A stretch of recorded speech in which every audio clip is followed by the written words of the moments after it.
भारत में कोरोना का कहर लगातार जारी है और अब हर दिन मौतों का आंकड़ा तेजी से बढ़ रहा है। प्रतिदिन कोरोना के नए मरीजों, कोविड से होने वाली मौतों की संख्या में बढ़ोतरी जारी है। देश में हालात बेहद भयावह हो गए हैं। गुरुवार को भी भारत में रिकॉर्ड केसेस दर्ज किए गए। पिछले 24 घंटे में देश में 3,79,000 नए केसेस दर्ज हुए हैं, जबकि 3,645 लोगों की मौत हो गई। केस और मौतों के मामले में ये अब तक का सबसे बड़ा रिकॉर्ड है।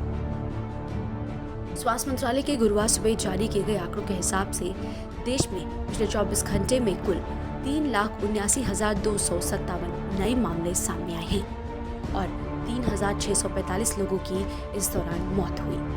कुल केसेस की संख्या अब बढ़कर 1,83,76,524 हो गई है और कुल मौतों की संख्या 2,04,832 हो गई है। एक्टिव केसेस की संख्या 30 लाख के पार जा चुकी है। अब एक्टिव केसेस की संख्या 30,84,814 हो गई है।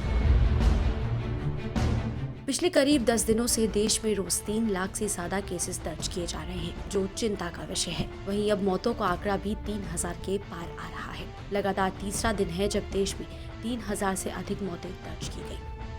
राज्यों की बात करें तो महाराष्ट्र में अब भी सबसे ज्यादा मामले सामने आ रहे हैं। महाराष्ट्र में बीते दिन 63,309 लोग संक्रमित पाए गए, 61,181 लोग रिकवर हुए और 1,035 लोगों की मौत हो गई।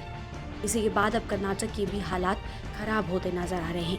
कर्नाटक में पिछले 24 घंटे में रिकॉर्ड 39,047 नए मामले सामने आए और 229 संक्रमितों की मौत हो गई।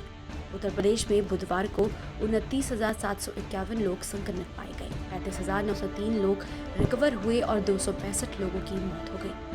देश की राजधानी दिल्ली की बात करें तो दिल्ली में बुधवार को 25,986 लोग कोरोना पॉजिटिव पाए गए, 20,458 लोग ठीक हुए और 368 लोगों की मौत हो गई। देश में कोरोना के तेजी से बढ़ते मामलों के बीच एक अच्छी खबर है कि संक्रमण से ठीक होने वालों का आंकड़ा 1.5 करोड़ के पार हो गया है। देश में कोरोना ने हाहाकार तो मचा रखा है, लेकिन अब सरकारें मिलकर इस महामारी से जंग लड़ रही हैं।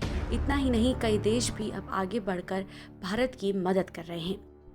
1 मई से 18 साल से ऊपर के सभी लोगों को वैक्सीन लगाने का अभियान भी चालू हो जाएगा।